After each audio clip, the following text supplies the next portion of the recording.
Romain Dozard. Bonsoir Romain. Bonsoir Olivier, bonsoir Claude Guéant. Monsieur. Alors je vous ai regardé, j'ai écouté votre interview. On va revenir sur deux extraits de ces interviews. Dans un instant, le bilan sécurité, mais tout de suite on va écouter un extrait sur la candidature de Nicolas Sarkozy l'année prochaine en 2012. De très très loin, il est le seul qui s'impose. Les autres sont à 100 coudées derrière. Par ailleurs, n'oublions pas que nous sommes aujourd'hui dans une situation très particulière. Quel est le peuple en Europe qui est content de son gouvernement? Strictement aucun. Voilà, alors donc on parle de la probable candidature de Nicolas Sarkozy en 2012. Le président de la République qui a ce week-end à 24% d'opinion favorable dans le dernier sondage TNS-Sofres du Figaro Magazine. Sa cote reste scotchée au plancher. La question que j'ai envie de vous poser, il faudrait que sa cote descende jusqu'où pour vous faire dire qu'il y a un sérieux problème? Écoutez, je ne veux pas me livrer à des supputations de ce genre. La seule chose qui compte, c'est l'élection. Bon, et je suis absolument convaincu que le jour de l'élection, les Français sauront choisir celui qui a, dans la tempête, montré qu'il savait tenir la barre, qui, au plan international, s'est attiré un immense respect parce qu'il a montré la voie dans plein de domaines. N'oublions pas qu'il a obtenu la création du G20, par exemple. N'oublions pas qu'il a obtenu la gouvernance économique de l'Europe. Alors qu'on s'est fait, on dit, ça allait de soi, évidemment. Et c'est vrai que le G20 n'a pas tenu toutes les promesses que l'on avait placées en lui.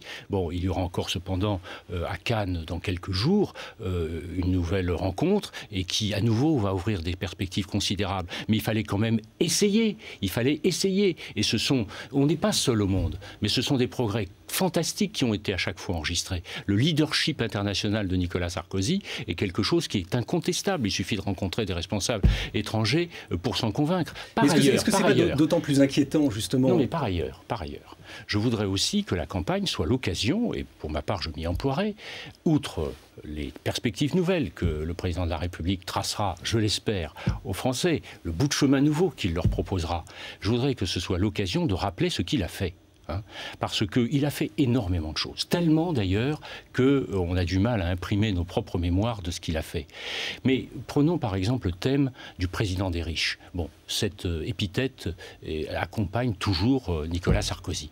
Mais quand vous regardez son bilan de justice sociale, c'est quelque chose qui est extraordinaire qui a été fait. Mais visiblement, ça ne fonctionne pas dans l'opinion. Justement, qu'est-ce qui va changer? La campagne, c'est fait pour que ça fonctionne. Qu'est-ce qui va se passer entre aujourd'hui et mai prochain? La campagne, c'est fait pour que ça fonctionne, M. Dozard.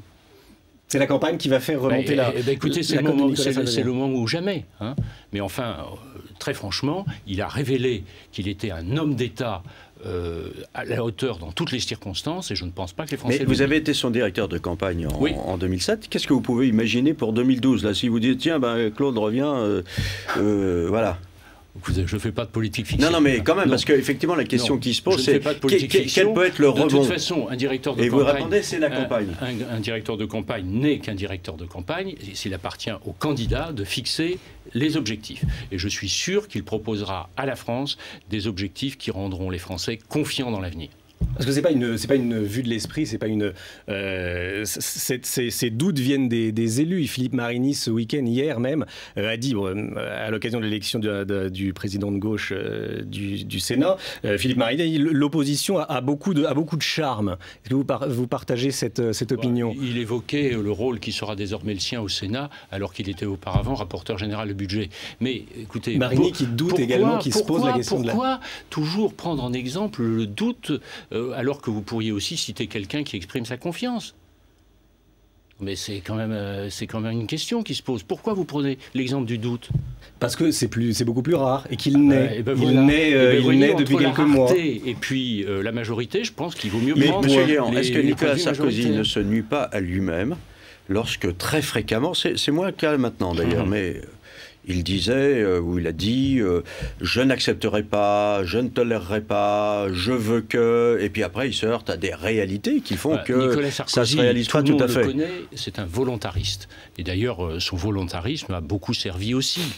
Parce que très franchement, prenez des choses aussi importantes que le fonds des investissements. Prenez quelque chose d'aussi important, le fonds stratégique d'investissement. Des choses aussi importantes que les grands projets d'avenir. l'avenir, issu du grand emprunt. Bon, s'il n'avait pas voulu, avec toute sa volonté, eh bien écoutez, ça ne se serait jamais fait. Or, c'est ça qui est en train de préparer l'avenir de la France. Et en ce qui concerne le FSI, c'est ça qui sauve les emplois dans nos grandes entreprises aujourd'hui. On passe au sujet suivant, le bilan sécurité. Sur un certain nombre de délits, nous avons du mal à faire face. Et je pense notamment au cambriolage qui, depuis 3 ans, augmente un petit peu, mais augmente quand même chaque année, alors qu'ils avaient baissé, non pas beaucoup, mais qu'ils avaient baissé de 30% pendant les 8 années précédentes. Donc que faire ? Alors, il n'y a pas que les cambriolages qui augmentent, il y a également le point noir du bilan de la lutte contre la délinquance sont les violences aux personnes qui continuent de progresser régulièrement, plus 2,8% en 2009, plus 2,5% en 2010, une augmentation qui semble contenue cette année, il faut le rappeler, mais il n'y a pas eu ces dernières années de véritable renversement de tendance. Qu'est-ce qui peut être fait en 2012 qui n'aurait pas encore été fait pour donner un vrai coup de frein à ces violences aux personnes? Je suis très heureux que vous me posiez cette question parce que ça met l'occasion de dire aux Français la vérité et de répondre aux contre-vérités du Parti socialiste, encore répétées lors de l'émission que nous citions tout à l'heure, voici quelques jours. Les violences aux personnes, c'est vrai, ont augmenté depuis 2002 en France de 22%. Le PS disait 20, je dis 22, c'est ça la réalité. Et le Parti socialiste ajoutait « jamais on n'a vu ça dans l'histoire ». Bon, je rappellerai simplement que sous le dernier gouvernement socialiste, entre 1997 et 2002, l'augmentation a été de 72%. Donc on avait vu mieux dans l'histoire. Mais je voudrais appeler l'attention sur une chose, c'est qu'il y a 2 types de violences aux personnes. Les violences crapuleuses, qui sont le fait de voyous, et les violences non crapuleuses, qui sont les altercations, et puis les violences à l'intérieur du cercle de famille. Vous concéderez, je pense aisément, que c'est pas facile à la police de faire de la prévention à l'intérieur d'un appartement ou d'une maison. Eh bien, je vais vous dire quelque chose qui est important, ainsi que tous les Français. C'est que si les violences non crapuleuses ont continué à augmenter, c'est vrai, les violences crapuleuses, c'est-à-dire celles qui sont faites de voyous, ont baissé. Elles ont baissé de 10%. Voilà un point de vérité. Alors, qu'est-ce qu'il faut faire pour faire mieux? Je dirais d'abord qu'en ce qui concerne les violences à l'intérieur du cercle familial, qu'elles soient dirigées contre les femmes ou contre les personnes âgées, nous ne cherchons pas à les dissimuler. Je ne pense pas que les socialistes l'aient fait davantage. D'ailleurs, nous encourageons au contraire les plaintes parce qu'il faut répondre aux problèmes qui se posent. Donc nous souhaitons savoir, pour mettre en place des réseaux de travailleurs sociaux, pour mettre en place la machinerie judiciaire qui s'impose, on a créé des emplois de psychologues, d'assistants sociaux dans les commissariats, dans les brigades de gendarmerie. Et puis, pour le reste, il faut faire plus de présence sur la voie publique. Plus de présence sur la voie publique, parce qu'en matière de sécurité, il y a 2 objectifs, en tout cas dans ma politique. Le premier, c'est de continuer à faire reculer la délinquance. Le deuxième, c'est de rassurer les gens.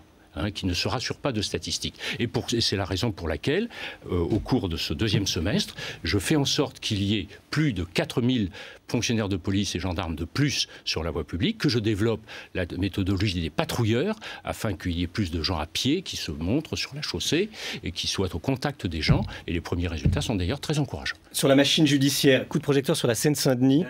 Dernière question. En 2010, les 2 tiers des vols avec violence, c'était le fait de mineurs. Les 2 tiers, plus de 62%.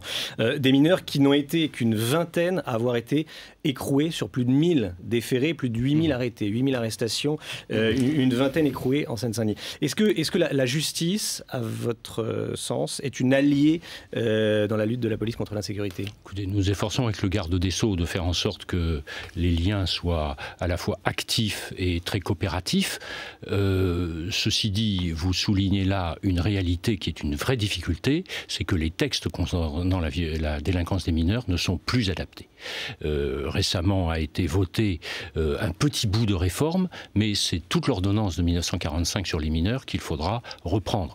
Ce qui compte avec les mineurs, c'est que dès qu'il se passe quelque chose, il y a une réponse de la société. Oui, mais on vous dit c'est parce qu'il n'y a pas de moyens. C'est parce qu'il n'y a pas de moyens. Une sanction est prononcée, mais pas appliquée. Alors, mais non. D'abord, il y a de la place. Ensuite, est en train d'être créée, il y a une loi qui est actuellement même en train d'être votée au Parlement. C'est une proposition présentée par Eric Ciotti pour créer de nouveaux établissements qui précisément apportent aux mineurs qui sont en train de déraper la réponse sociale, la réinsertion dans l'éducation et la formation professionnelle et civique qui s'impose. Merci, Monsieur Guéant, d'avoir été avec nous ce soir. Merci, Romain. Merci de m'avoir accueilli. Et dans un instant, vous aurez le journal de 20h qui vous sera présenté par Marc Hautement. Très bonne soirée à tous.